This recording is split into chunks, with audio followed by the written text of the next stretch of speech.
Boa noite, meus queridos irmãos e amigos que nos assistem das suas residências aqui na nossa Aparecida de Goiânia, também na cidade de Goiânia, e aos que estão mais longe, também nos assistindo nas diversas cidades, nos rincões do nosso Brasil. Nós estamos mais uma noite aqui reunidos neste domingo para adorar a Deus, para prestar a Ele culto, culto que é devido a Ele, porque a Ele toda honra, a Ele toda glória, a Ele todo o louvor. Para iniciarmos esse culto, nós estaremos orando a Deus, pedindo dele mesmo a direção, a capacitação, para que realmente nós possamos prestar um culto que agrade a Ele. Oremos a Deus. Soberano Deus, Pai de amor e misericórdia, eis o teu povo reunido, Pai, nesta nova formatação, cada um nas suas residências, as famílias reunidas e unidas para adorar ao Senhor.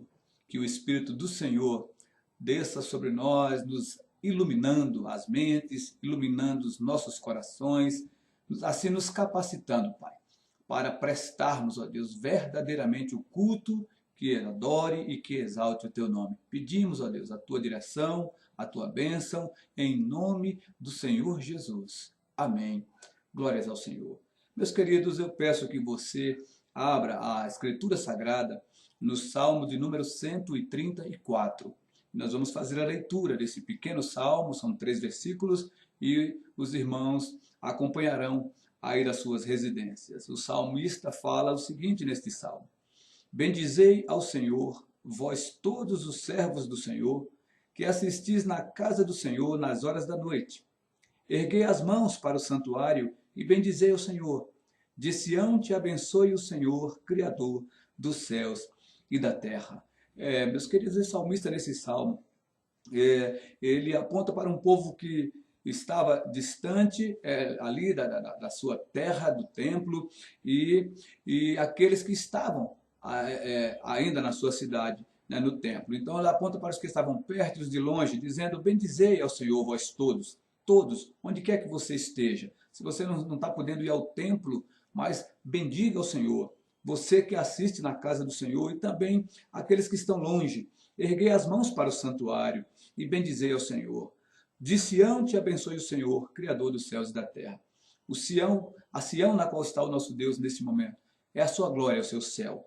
E o templo do Senhor somos nós, onde o Espírito de Deus habita. Portanto, nos reunamos nesta noite, ou estejamos nesse espírito de adoração ao nosso Deus. E que, de fato, o Senhor da glória, misericordiosamente, de Sião, estenda a sua mão e abençoe ao seu povo. Nós vamos, nesse espírito de adoração, de reverência a Deus, entoar o hino de número 4, culto à Trindade, para que não nos esqueçamos que Deus está no templo, não no templo 4 paredes físicas, mas neste templo. Precisamos, então, santificar este templo e adoramos esse Deus com esse hino maravilhoso, cujo título é Culto à Trindade, hino de número 4, adoremos, louvemos ao Senhor.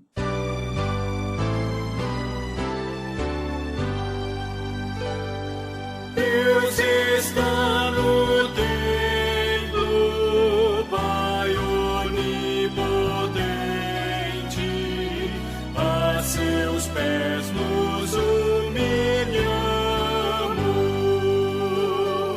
servos consagrados, reverentemente, ao Deus Santo adoramos. Por favor, com amor, espiritualmente, Deus está no templo, Cristo está no templo, sumo benefício, por seu sangue nos foi dado. Ele, o bom Cordeiro, foi o sacrifício, expiou o vil pecado, escolheu e sofreu o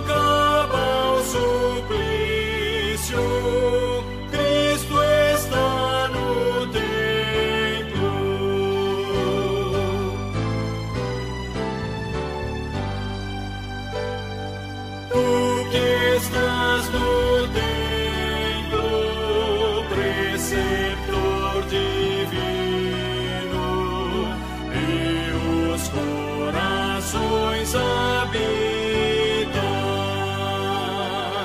Tu paciente mestre, dá-nos teu ensino, aclarando as leis benditas. De prazer conhecer a graça infinita. Sim, estás no templo. Amém. Boa noite, amados irmãos. Nesse momento passamos para uma momento de confissão dos nossos pecados diante do Senhor. Convido você a abrir a Bíblia no Salmo 51. Faremos a leitura do capítulo 51 do livro de Salmos. É um texto muito conhecido por nós. Faremos a leitura do verso 1 até o versículo de número 12.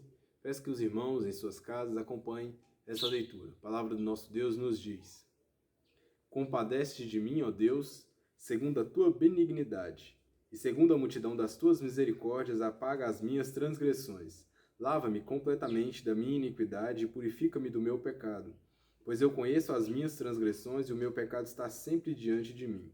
Pequei contra ti somente, e fiz o que é mal perante os teus olhos, de maneira que serás tido por justo no teu falar e puro no teu julgar.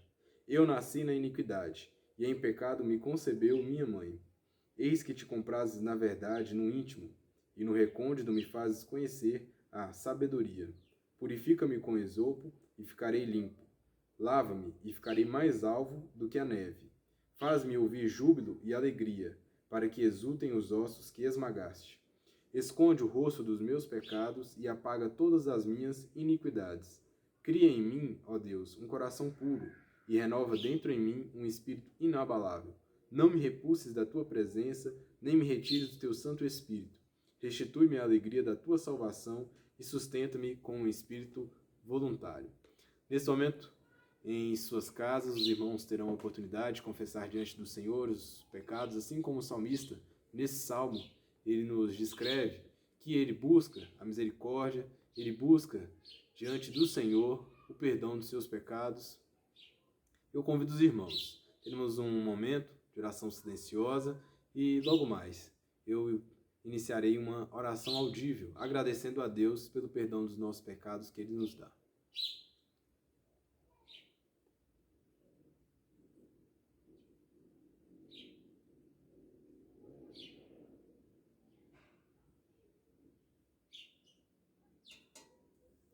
Senhor nosso Deus, nosso eterno Pai, nós te louvamos, ó Pai, pela oportunidade, ó Pai, que o Senhor nos concede em Cristo Jesus, ó Pai.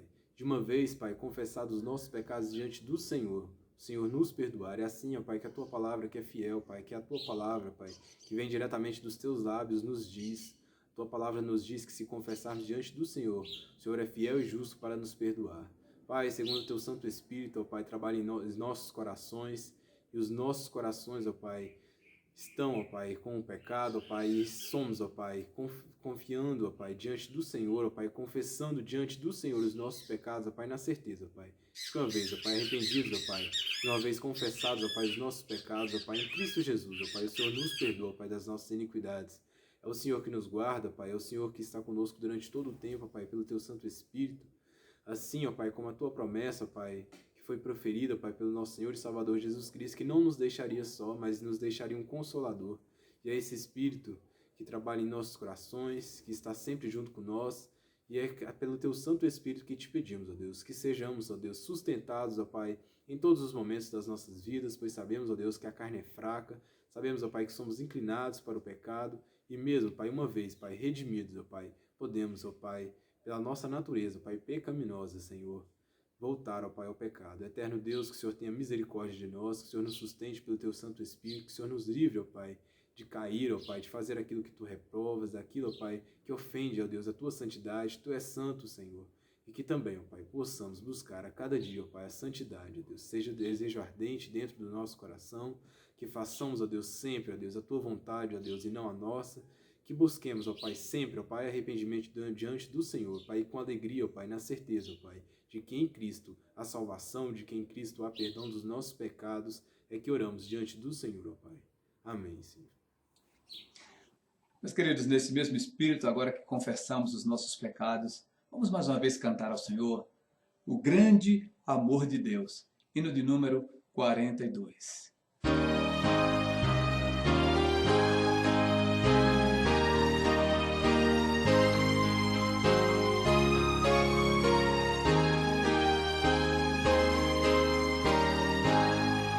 A Deus demos glória por seu grande amor, o Filho bendito por nós todos deu, e graça concede ao mais vil pecador, abrindo-lhe a porta de entrada no céu.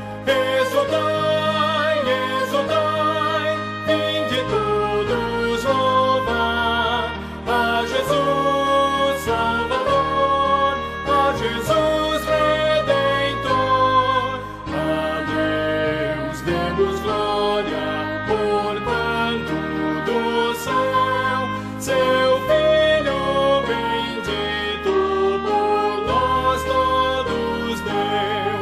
Ó graça real, foi assim que Jesus, morrendo, seu sangue por nós derramou. Herança nos céus com os santos em luz, legou-nos aquele que o preço pagou. Exultai, exultai, vinde todos louvar a Jesus Salvador, a Jesus Redentor. A Deus demos glória, porquanto do céu seu Filho bendito por nós todos deu.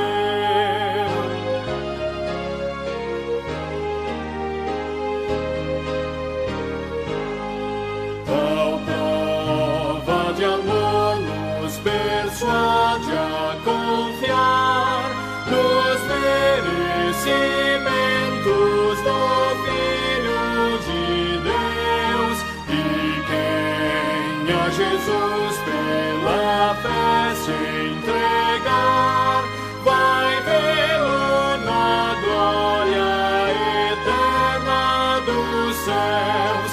Exultai, exultai, vinde todos louvar a Jesus Salvador, a Jesus Redentor.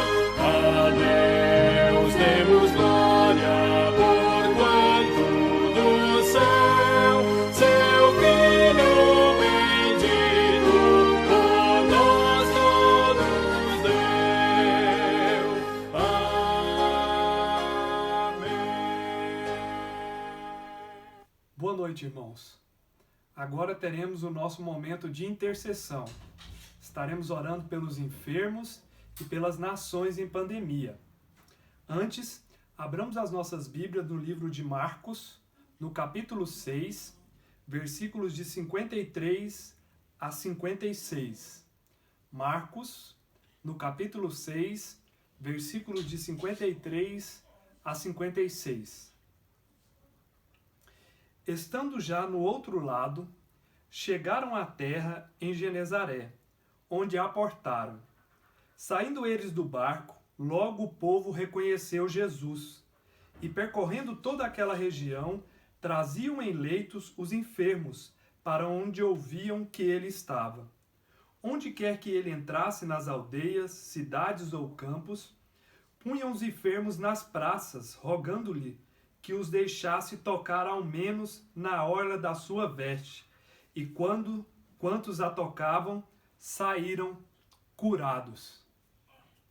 Oremos ao Senhor.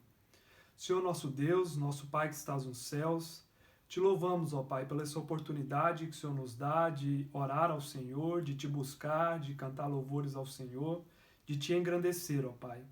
Em especial, pedimos neste momento, ó Pai, pelos enfermos, ó Pai, por cada um que se encontra num leito de hospital, ó Pai, ou em casa, doente por algum motivo, por alguma doença, Pai, que tenha afetado, ó Pai, o seu corpo. Que o Senhor tenha misericórdia, Pai, de cada um. Te pedimos também, ó Pai, que o Senhor dê proteção, que o Senhor abençoe, ó Pai, todas as nações diante dessa pandemia, ó Pai, que vem encontrando, ó Pai, não somente o nosso país, mas tantas outras nações, ó Pai. Pedimos, ó Pai, que o Senhor tenha misericórdia, pedimos, ó Pai, que o Senhor venha curar as pessoas, venha ter misericórdia de cada vida, Pai, que a Tua mão poderosa, Pai, venha curar, ó Pai. Venha também, ó Pai, em nome de Jesus, estar, ó Pai, com cada pessoa da saúde, com cada enfermeiro, com cada médico, ó Pai.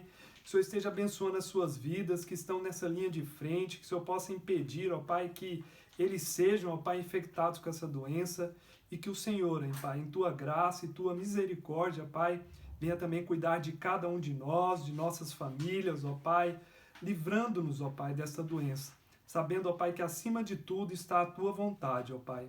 Neste momento, ó Pai, é que eu te agradeço, pedindo perdão pelos nossos pecados, em nome de Jesus. Amém, Senhor. Meus queridos, mais uma vez nós vamos louvar a Deus. E nesse momento nós vamos ter um momento de cânticos espirituais com os nossos irmãos do grupo de louvor. Antes vamos fazer a leitura aqui em 2 Samuel, no capítulo de número 22, os versos 48 ao verso 50. Vocês podem acompanhar aí nas suas Bíblias, em casa. A palavra diz o seguinte, 2 Samuel 22, 48 ao 50. O Deus que por mim tomou vingança e me submeteu povos. O Deus que me tirou dentre os meus inimigos. Sim, tu que me exaltaste acima dos meus adversários e me livraste do homem violento. Celebrar-te-ei, pois, entre as nações, ó Senhor, e cantarei louvores ao teu nome. Nós temos todos os motivos para cantar louvores ao nome do nosso Deus. Ele da cova redimiu as nossas vidas. Ele nos transportou das trevas para a sua maravilhosa luz. Ele nos tirou de um tremedal de lama no qual estávamos. Ele nos justifica em Cristo, assim nos livrando da sua justa justiça que foi castigada em seu Filho Jesus Cristo. Meus irmãos, nós vamos estar então louvando a Deus com os nossos irmãos do grupo de louvor.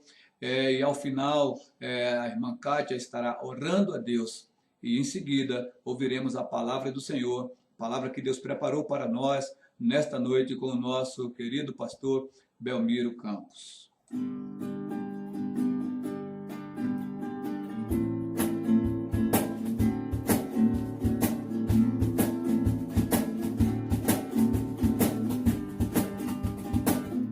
Então se verá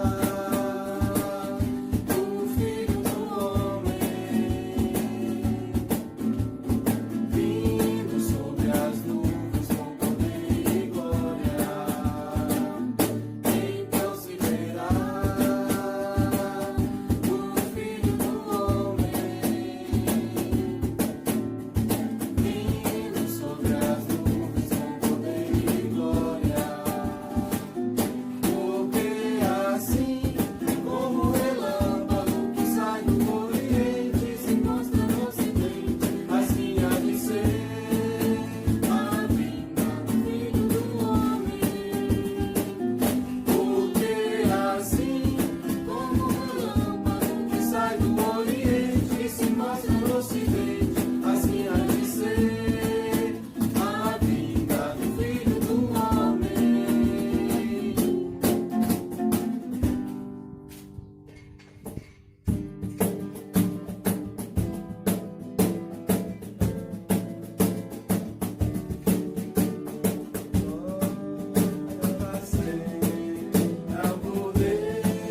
exaltamos, Deus, nós te agradecemos, Pai, porque Tu és Deus. E se nós buscássemos palavras, ó Pai, para expressar tão grande amor e gratidão pelo que Tu tens feito, palavras não seriam encontradas, Deus, tamanho o Teu amor em favor das nossas vidas, Deus. Nós te pedimos perdão pelas nossas falhas, muitas vezes pela nossa ingratidão, Deus, pela forma como temos conduzido, ó Deus, esse momento tão complicado em que o país e o mundo têm vivenciado, Pai. Que o Senhor nos fortaleça em Teu amor, em Tua glória, Deus, nos fortaleça em atitude de cristãos, Deus, que possamos expressar, Deus, ao mundo que só Tu és Deus, Pai, que possamos expressar o amor com o qual o Senhor tem conduzido as nossas vidas, Deus, e que através desse amor possamos tocar outras vidas, Deus. E o Senhor nos deu este poder, ó Pai, de poder mudar vidas de acordo com a Tua vontade, Deus. Essa é a nossa oração nesta noite. Recebe este período de adoração, recebe, Deus, a palavra que vai ser ministrada logo mais, que nós possamos recebê-la, Deus, e que ela possa florescer em nossos corações, Deus. Essa é a nossa oração neste período. Nós te damos graças por todas as coisas em nome de Jesus Cristo. Boa noite, irmãos. Mais uma vez juntos para o culto ao Senhor nesse domingo. E te chamo a abrir a sua Bíblia no texto que nós vamos usar. Eu vou ler apenas um versículo desse texto, mas vou expor um pouco mais do que esse versículo, mas quero a sua atenção, quero que você abra a sua Bíblia agora no texto da Palavra do Senhor, que está em Atos, capítulo 20, versículo 24. Atos, capítulo 20, versículo 24. Assim nos ensina a preciosa Palavra do Senhor. Diz assim: porém, em nada considero a vida preciosa para mim mesmo, contando que complete a minha carreira e o ministério que recebi do Senhor Jesus para testemunhar o Evangelho da graça de Deus. O apóstolo Paulo, na sua terceira viagem missionária, chama os presbíteros de Éfeso e dá a eles uma incumbência, manter o povo unido, manter o povo de Deus atento ao que prediz, ao que diz a palavra do Senhor. Então, nesse texto da palavra do Senhor, eu quero me referir à pregação do domingo passado, quando nós meditamos a respeito da nossa posição em Cristo Jesus. Quem somos nós em Cristo Jesus? Qual a nossa posição em Cristo Jesus? E que falamos que dessa posição, desse conhecimento, dessa certeza de quem nós somos em Cristo, depende toda a nossa vida cristã e todos os atos dessa vida cristã. Nesse domingo, nessa noite, eu quero te chamar para que nós tenhamos uma meditação que nos leve a pensar, a partir do momento em que nós compreendemos quem nós somos em Cristo, sobre os desafios de uma vida cristã autêntica. Paulo está falando aqui de uma vida cristã autêntica, e é sobre isso que eu quero meditar nessa noite com os irmãos. Nesse domingo, primeiro domingo do mês de maio, nós estaríamos hoje nos preparando para a ceia do Senhor. Os irmãos sabem que ainda não é possível, mas em breve, se Deus oportunizar, nós estaremos juntos participando da mesa do Senhor. Infelizmente, ainda não é o momento, ainda não podemos fazer isso. Mas eu quero então meditar com os irmãos a partir desse versículo de Atos, capítulo 20, versículo 24, pensar um pouquinho a respeito da nossa carreira cristã, a respeito da nossa vida cristã, a respeito da nossa responsabilidade em Cristo Jesus. Paulo está na sua terceira viagem missionária. Ele já fez algumas viagens missionárias e agora é a terceira viagem, quando ele tem o desejo de chegar a Jerusalém antes do Pentecostes. Paulo faz tudo para que esteja em Jerusalém antes da data comemorativa do Pentecostes. Paulo está em Mileto, na Ásia, e a 60 quilômetros dali se encontra a cidade de Éfeso. E Paulo então não se dá o trabalho de ir até Éfeso, mas ele chama os presbíteros daquela cidade, manda chamar os presbíteros daquela cidade, certamente agilizando o processo. Certamente o tempo dele era pequeno, ele queria logo ir para Jerusalém, então ele manda chamar os presbíteros para dar algumas instruções a respeito da sua vida, a respeito da vida da igreja, lembrando que Paulo certamente estava ali pela última vez vendo os irmãos de Éfeso, os presbíteros de Éfeso. Então, Paulo se despede definitivamente desses irmãos e os chama para que eles cuidem da igreja, para que eles vigiem com cuidado, para que eles se apliquem ao estudo da palavra e para que eles se edifiquem na paciência e na exortação. Paulo vai dar a eles alguns caminhos, alguns entendimentos que faz com que aqueles irmãos, olhando para a sua posição em Cristo, possam perceber os desafios de uma vida cristã autêntica. Irmãos, como tem feito falta essa praxis, né, essa prática, esse entendimento de que a nossa vida cristã é diferente. Nós somos diferentes. Nós somos separados, santos ao Senhor.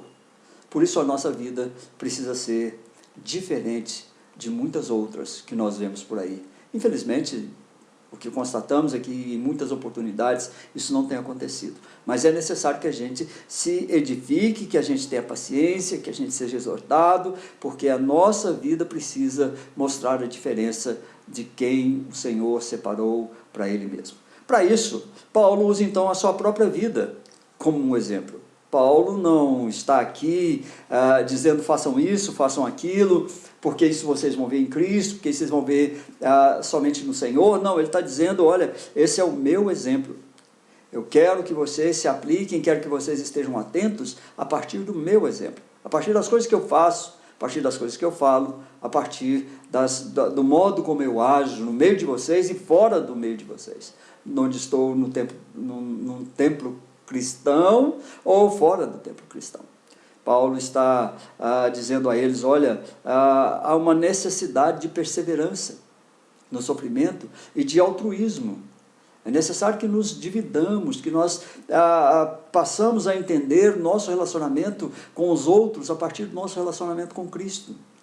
O relacionamento nosso com Cristo precisa fazer com que o nosso trabalho com os outros seja diferenciado, seja um trabalho que dignifique, que glorifique o nome do Senhor.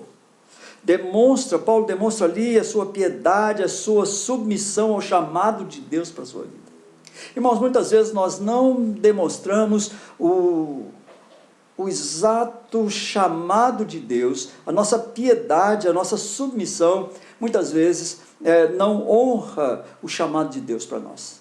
E nós precisamos tomar cuidado com isso. Somos desafiados para isso. Jesus nos desafia a ter uma vida cristã autêntica. Ele demonstra então a sua piedade, a sua submissão ao chamado de Deus para a sua vida. E é um texto extremamente rico, porque Paulo começa a sua conversa com os presbíteros invocando o testemunho do seu procedimento desde o primeiro momento que entrou na Ásia. Paulo está dizendo, olha, eu estive entre vocês, vocês perceberam o meu comportamento, é isso que deve ser feito, é assim que Cristo exige o comportamento daqueles que se submetem à sua palavra. Ele invoca o conhecimento de todo o seu procedimento, da sua humildade, da sua dedicação aos irmãos, da sua dedicação à obra do Senhor Jesus.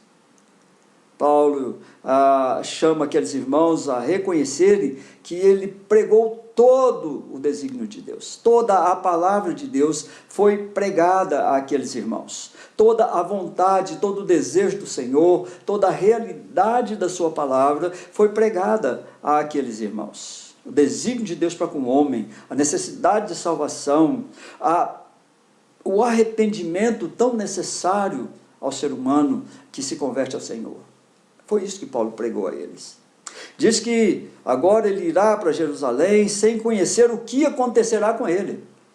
Paulo está dizendo, olha, eu não sei o que vai acontecer com a minha vida, mas uma coisa eu tenho certeza, o Espírito Santo me manterá vivo, e eu manterei vivo o compromisso de servir a Cristo, testemunhando o Evangelho da graça de Deus. Não sei o que eu vou sofrer, não sei o que vai acontecer comigo, mas eu tenho certeza absoluta que vou testemunhar do Evangelho da graça de Deus.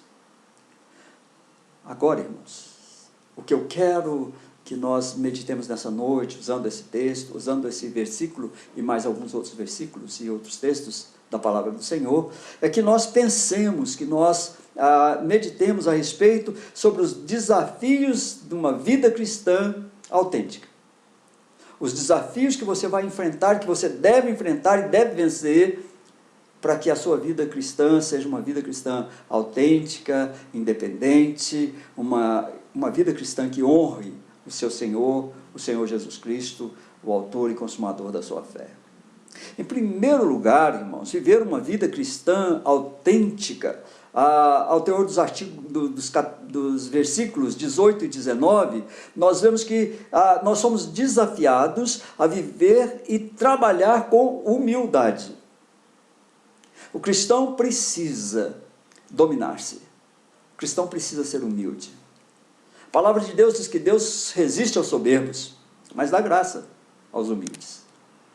O Senhor tem em conta uma vida cristã que se caracteriza pela humildade. Há uma necessidade de que nós conheçamos a quem nós servimos. Olha o que diz o versículo 18 e o versículo 19, dizem assim, desse mesmo texto, capítulo 20 de Atos. Diz o seguinte: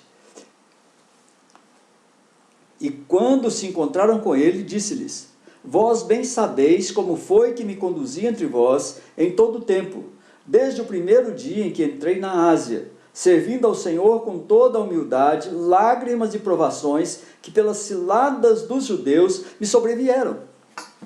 Paulo está dizendo: olha, vocês me viram como eu entrei aqui, como eu preguei a vocês, eu fui humilde. Eu os coloquei em primeiro lugar. O cristão precisa entender que a sua vida é para glorificar a Deus e não a ele mesmo. A nossa vida cristã é uma vida de serviço. É preciso saber a quem nós servimos.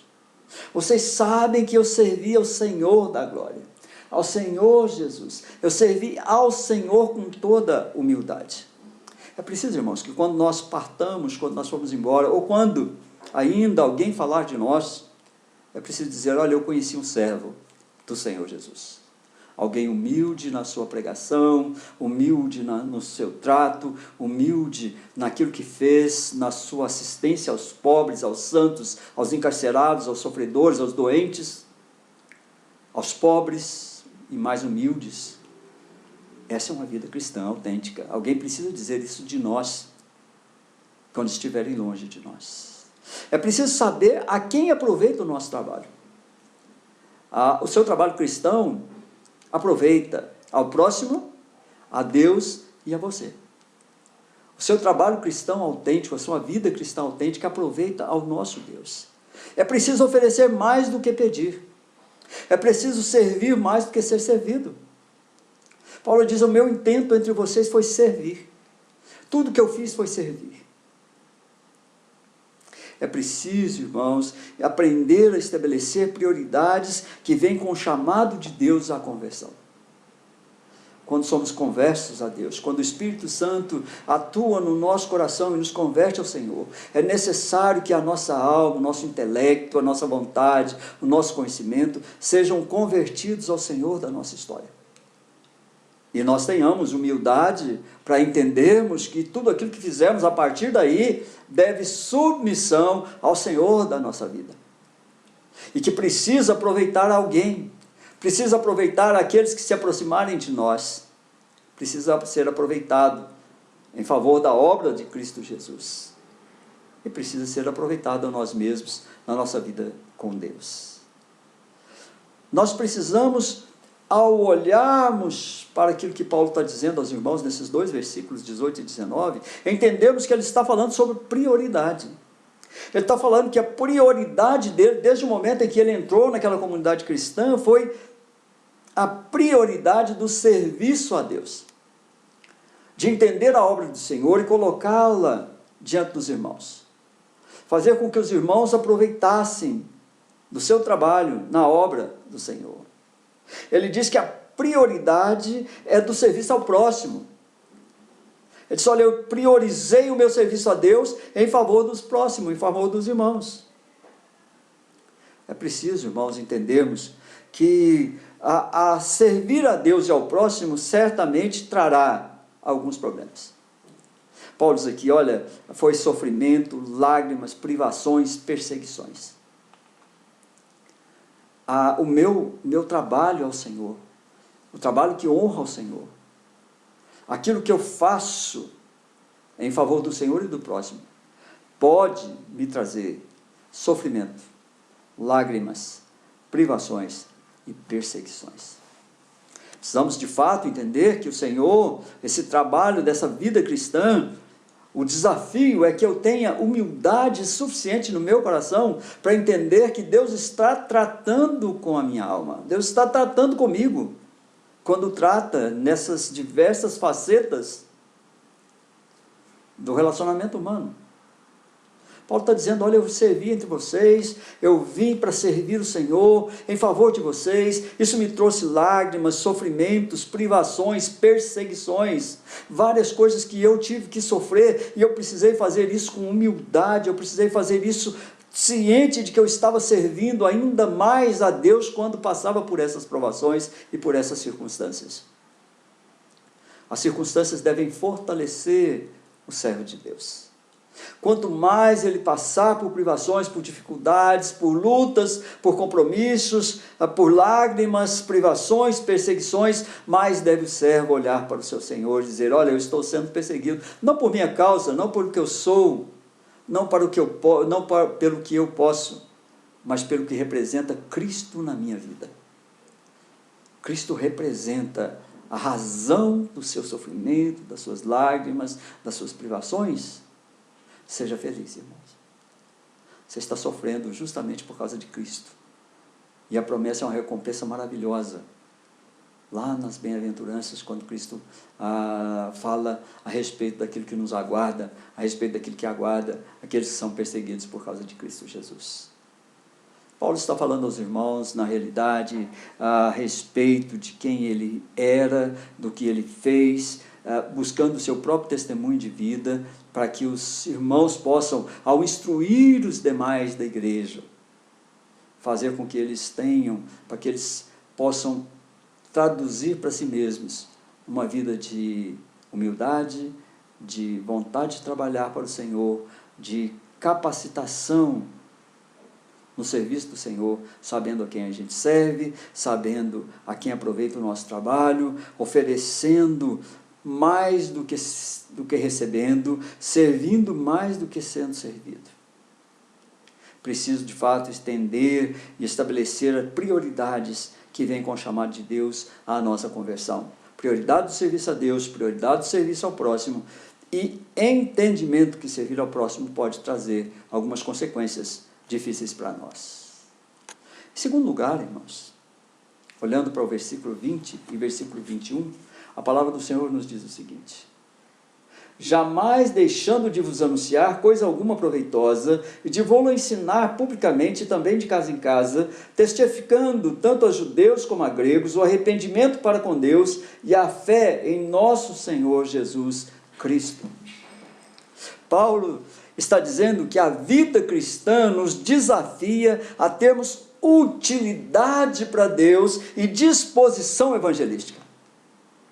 A sua vida cristã precisa ser um misto de humildade, como nós vimos no primeiro quesito. E depois ela precisa ser uma vida cristã que te desafie a ter utilidade para Deus. O seu serviço ao próximo, o seu serviço ao Evangelho, o seu serviço ao Senhor Jesus Cristo precisa ser traduzido como um serviço de disposição evangelística a favor da pregação, do arrependimento e da nova vida em Cristo Jesus. É preciso estar disposto a anunciar e ensinar coisas proveitosas da palavra de Deus. Cada irmão, cada um de nós que temos contato com essa palavra, é preciso que nós tenhamos essa disposição no coração de anunciar e ensinar coisas proveitosas da palavra de Deus. As pessoas, o mundo, precisa ouvir de nós que se houver qualquer interesse em ser bem-aventurado, é necessário que a pessoa se aproxime da palavra de Deus. Quando Paulo diz que ensinou todas as coisas, ele ensinou as que eram boas, que traziam alegria, que traziam felicidade, que traziam bem-aventurança, mas falou também das coisas difíceis, que trazem tristeza, que trazem amargura, que trazem transtorno, e que precisavam ser vencidas justamente pelas coisas proveitosas da palavra de Deus. Ele não diz que proveitoso ali era só sorriso e alegria, não, ele diz que proveitoso é tudo aquilo que entra na vida do crente para levá-lo para mais perto, para fazê-lo mais parecido com Jesus. É preciso, a vida cristã nos desafia a termos essa utilidade, essa disposição evangelística, incentivando o crescimento de todos pelo ensino criterioso da palavra de Deus, que é útil para todas as coisas. A palavra de Paulo lá em 2 Timóteo, capítulo 3, versículo 16, diz que a Bíblia é proveitosa para todas as coisas. Ela é eficaz, ela é cortante. A vida cristã autêntica é uma vida que se pauta pela palavra, que ensina a palavra e que diz a todos que a regra única de fé e prática é a palavra de Deus. Paulo está dizendo, olha, eu vou embora, talvez não veja mais vocês, eu não verei mais vocês. Vocês não me verão, essa é a última vez que estamos juntos. A igreja não me verá porque eu não vou até a igreja. Mas vocês precisam ter a sua disposição reforçada, vocês precisam olhar para a vida cristã de vocês, levando a vida cristã como vocês me viram levar, com humildade e na fé do serviço de utilidade ao Senhor e disposição de evangelizar o mundo. Precisamos manter uma ética cristã que seja reconhecida por todos. Nós precisamos, como cristãos, ter uma ética cristã que nos diferencie. Nós não somos mais ou menos. Nós não somos do jeitinho. Nós somos aqueles que observam criteriosamente a palavra de Deus para a nossa própria vida. Não podemos pregá-la aos outros sem mostrar aos outros como vivemos a palavra do Senhor. É preciso ter uma atitude de amor pelos não crentes, pregando-lhes não somente a severidade de Deus. É interessante porque a igreja evangélica, em muitas situações, ou ela é conhecida por causa da severidade de Deus, porque Deus é muito severo, Deus não aceita uma coisa, Deus não aceita outra, Deus não nos deixa fazer isso, Deus não nos deixa fazer aquilo, uma igreja de regras e regras e regras, ou então por uma igreja em que você pode fazer tudo. Os dois tipos estão sendo pregados nesse mundo. E nós somos chamados a ter uma ética cristã que nos leve e que leve as pessoas ao equilíbrio. Que as pessoas entendam que o seu relacionamento com Deus, seu relacionamento com Jesus Cristo é um relacionamento sadio, um relacionamento bom. É preciso que essa ética moral, essa ética cristã autêntica, de uma vida autêntica, humilde diante do Senhor, que sabe da sua utilidade para o Senhor, seja espalhada com todos aqueles que têm contato com a igreja. Nós somos chamados, irmãos, a ter uma atitude de amor pelos não crentes, pregando não somente a severidade de Deus, mas também o grande amor, a grande graça disponível em Cristo Jesus. O mundo só pode conhecer a graça através daqueles que foram alcançados pela graça. Nós, os crentes, esse povo do Senhor, esse rebanho do Senhor, que foi alcançado pela graça de Deus, somos o canal por onde passam as palavras de vida eterna. Você é esse canal, irmão. Por isso é preciso que você saiba quem você é em Cristo, para que você possa ter uma vida cristã autêntica diante do Senhor. Somos chamados, irmãos, a pregar a fé, dizer que nós vivemos por fé, que nós cremos naquilo que não vimos, mas precisamos confiar em Deus para mudar o pecador. Só Deus pode mudar um coração impenitente. Só a palavra de Deus tem todo o poder do Senhor, do Logos de Deus, para mudar um coração impenitente, um coração revoltado, um coração que ainda não se dobrou diante do Senhor Jesus. Nós somos esses, chamados para isso. Paulo está dizendo para eles exatamente isso. Vocês precisam ter atenção a que vocês fazem para o Senhor. Qual é a serventia de vocês? Reconheçam isso com humildade, diz o primeiro texto. A minha vida foi levada diante de vocês com humildade, mas eu sabia o que eu estava fazendo para Deus. E eu fui ousado.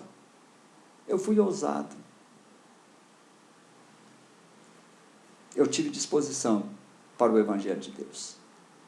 Nossa reflexão parte do princípio de que o crente precisa conhecer-se e precisa conhecer de fato a palavra do Senhor e a sua misericórdia, para que ele possa ser um canal de bênçãos aberto pelo Senhor e colocado à disposição de um mundo ingrato, um mundo difícil, mas que está sedento de ouvir palavras de esperança. Precisamos confiar em Deus para mudar o pecador. Paulo diz a eles que é preciso que façamos como ele, pregando o arrependimento, tanto a judeus e gregos, o arrependimento para com Deus e a fé no Senhor Jesus. É isso que Paulo nos chama a fazer. É isso que ele está dizendo aos presbíteros de Éfeso: levem para o povo. A igreja precisa ser isso.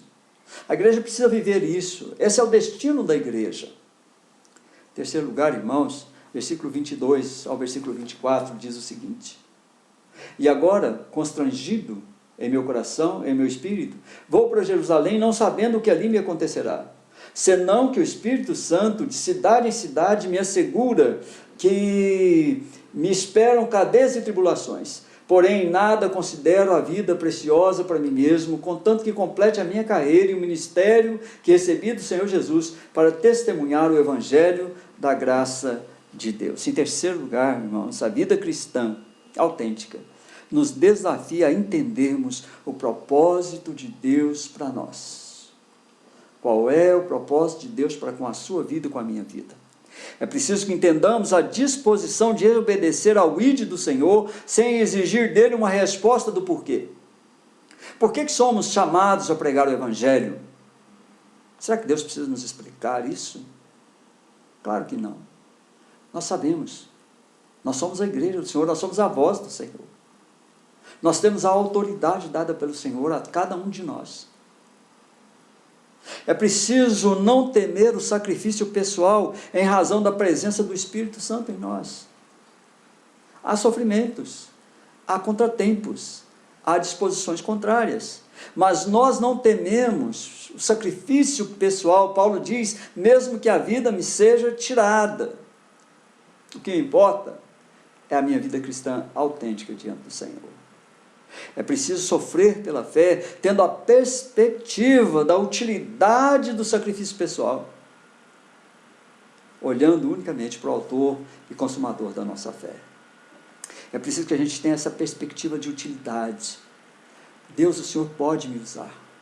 Eu estou à sua disposição. É isso que ele está dizendo aos presbíteros. A minha vida foi usada como Deus quis.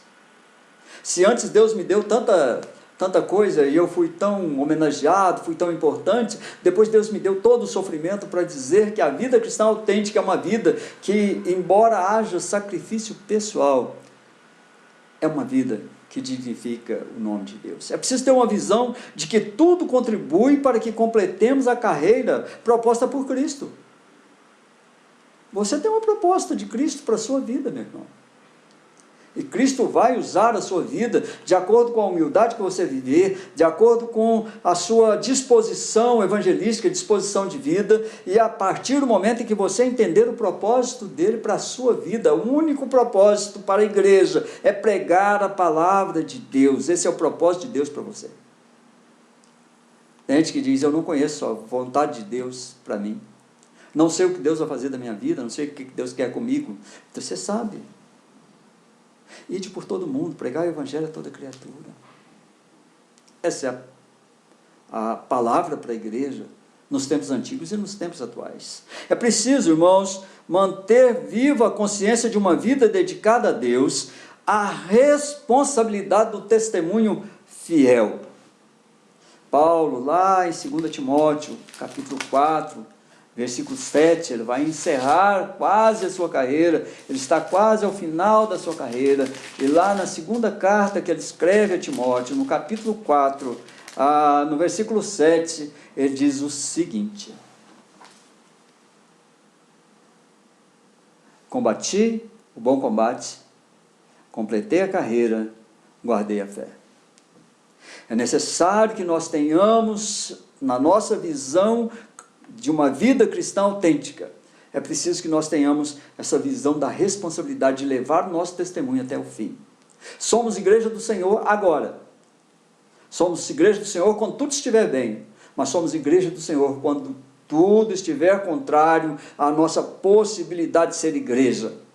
Ser a igreja do Senhor aí na sua casa, ser a igreja do Senhor no seu trabalho, é a igreja do Senhor na sua escola, ser a igreja do Senhor onde você estiver, você é a igreja do Senhor sendo levada para levar a palavra, para dizer da palavra, para pregar tudo o que a palavra diz a respeito da necessidade de arrependimento do pecador. Somos responsáveis diretos pelo encontro do pecador arrependido com o Senhor Jesus. Precisamos pregar a palavra do Senhor, precisamos ter uma vida cristã autêntica. Eu quero, já começando a concluir a minha palavra, não vou me estender tanto, a palavra do Senhor, olhando para o que está acontecendo aqui nesse texto, Paulo está se despedindo oficialmente da igreja de Éfeso, através dos seus presbíteros. Ele invoca a lembrança do seu serviço entre eles. Ele diz, olha, foi assim que eu servi, é assim que você deve servir. O sofrimento que ele teve, a sua luta, a sua disposição, sua pregação fiel das Escrituras, e isso já nos dá o entendimento de uma vida cristã é pautada por isso, de suportar as aflições em favor da palavra, de estarmos dispostos a compreender e a pregar fielmente a Escritura, a palavra do Senhor. De, mesmo que venham lutas, privações, dificuldades, a nossa disposição não diminua com o fim de pregar a palavra. Paulo entende que o seu testemunho de ética, vida cristã e desprendimento pessoal, aliados a uma disposição sincera do seu coração, poderá fazer com que os irmãos de Éfeso possam cumprir cada qual a missão que recebeu de Jesus. A palavra foi escrita para nossa edificação, para nossa exortação. E aí nós precisamos olhar para a palavra do Senhor e criar em nós essa disposição para aceitar a palavra e para disseminar a verdadeira palavra do Senhor da forma como ela nos é dada. É preciso que a palavra do Senhor possa transformar a nossa vida cristã em desprendimento pessoal, uma disposição sincera de coração,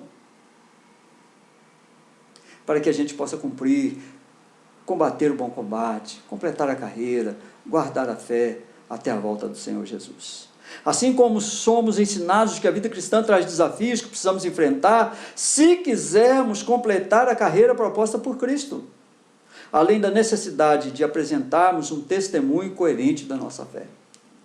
Paulo está apresentando um testemunho da sua fé aos irmãos, dizendo, não vou vê-los, encerrou a minha missão entre vocês, mas vocês precisam continuar, vocês precisam encontrar no coração de vocês a disposição para fazer aquilo que o Senhor Jesus Cristo nos ensinou a fazer. E ensinar outras pessoas, e se disporem em serviço, e serem humildes de coração, e terem uma disposição que seja talvez contrariada pelos acontecimentos negativos na vida de vocês, e não levarem isso em conta, não perderem de vista o único foco da vida de vocês, que é a vida eterna com Cristo Jesus. A igreja precisa aprender que na humildade, na ética, com uma vida cristã autêntica, nós podemos olhar para Jesus e junto com Ele, lá na eternidade, dizer, Senhor, completei a carreira, guardei a fé que o Senhor me deu, encerrei o bom combate, estou diante do Senhor com a minha vida colocada claramente diante do Senhor. O Senhor me aceite, junto do Senhor, como o Senhor prometeu. Eu quero, irmãos, encerrando, fazer algumas aplicações para você. Primeira aplicação. Entenda que a sua vida tem um propósito definido por Deus. E este propósito pode envolver sofrimento por causa do seu testemunho. E que você terá que enfrentá-los com humildade e disposição de serviço. Não deixe problemas, amarguras, enfrentamentos, dificuldades, perseguições, lutas, desafios, tirem de você a característica de um cristão que vive autenticamente diante do Senhor. Você é alguém que foi chamado para viver dignamente, um chamado maravilhoso de Deus. Você é o Cristo que o mundo vai ler. O mundo lerá Cristo, seus amigos lerão Cristo, seus filhos lerão Cristo, seus parentes lerão a Cristo a partir daquele que a sua vida apresenta para eles. Entenda também, em segundo lugar, em segunda aplicação, que a sua vida precisa ter um padrão utilitário, que convença os pecadores de seus pecados, confrontando-os com a ética de uma vida cristã proveitosa. Ou seja, a sua vida precisa ter um padrão de utilidade. A pessoa precisa olhar para a sua vida e ver que ela é valorosa, que ela reflete os ensinamentos e a graça do Senhor, e que vale a pena eles se pautarem por aquilo que você está ensinando através da palavra do Senhor. Terceiro e último desafio para você. Entenda que você deve manter um cuidado pessoal com a sua vida. Entretanto, sabendo que ela só tem valor se for vivida para a glória de Deus, devendo te conduzir para um encontro real e verdadeiro da consciência de que fez tudo o que estava ao seu alcance para completar a carreira proposta por Jesus a você lá no sacrifício daquela cruz. Entende, irmãos? Você precisa ter cuidado pessoal. Precisa ter um cuidado físico, espiritual, mental, sabendo que a sua vida só tem valor se ela for vivida para a glória de Deus. Todo o universo precisa glorificar o Senhor, e a sua vida também. Então viva de acordo com tudo aquilo que o Senhor tem para você. Eu quero orar por você, orar pela nossa igreja, pedir a Deus que nos abençoe, que nos guarde, que nós possamos brevemente estar juntos para glorificarmos o nome do Senhor, ouvir e cantar hinos gloriosos, cânticos de louvor, mas que durante esse tempo tenhamos uma vida cristã autêntica, que não se desvia do alvo, que é humilde, que tem senso de responsabilidade, de ética, e que sabe que precisa viver tudo aquilo que a palavra do Senhor nos ensina. Deus abençoe seu coração. Vamos orar, vou impetrar a bênção, e como nós não temos nessa oportunidade ainda a ceia, você fique com Deus, Deus te dê uma boa semana. Vamos orar? Senhor, nosso Deus, nosso Pai, nós te agradecemos, ó Deus, pela tua graça, pela tua misericórdia, pela tua disposição para conosco. Rogamos, ó Deus, que o Senhor dê disposição ao nosso coração para uma vida cristã autêntica, que glorifique o nome do Senhor. Que tudo que fizermos, ó Deus, tenha uma ética verdadeira, de uma vida dedicada ao Senhor, com o exemplo dos teus servos do passado, mas com o principal desígnio de atender à voz e o chamado do Senhor Jesus Cristo. Agradecemos por essa noite, agradeço pela vida dos irmãos. Ó Deus, faz com que essa epidemia passe, que nós possamos nos reunir na casa do Senhor. Já estamos com saudade, ó Deus, da tua casa. A tua casa é o nosso lugar, é onde nós gostamos de estar. Providencie, Jesus, mude essas perspectivas e nos dê a graça de estarmos diante do Senhor. Seja assim conosco, ó Deus, durante essa semana, nos dando a paz que só o Senhor pode dar. E agora, irmãos, que a graça do nosso Senhor Jesus Cristo, o amor de Deus, o nosso Pai, e a comunhão e as consolações do Espírito Santo de Deus, seja com cada um de nós, não somente hoje, mas para sempre. Amém, amém e amém. Deus nos abençoe, Deus nos dê uma semana de glória, uma semana de graça, uma semana de misericórdia, uma semana cheia do cuidado do Senhor para conosco, uma semana em que Deus esteja ao nosso lado, da nossa família, do nosso trabalho, nos dando saúde, nos dando a graça de termos o Senhor como nosso Salvador. Bênçãos a todos, até a próxima oportunidade, querendo Deus.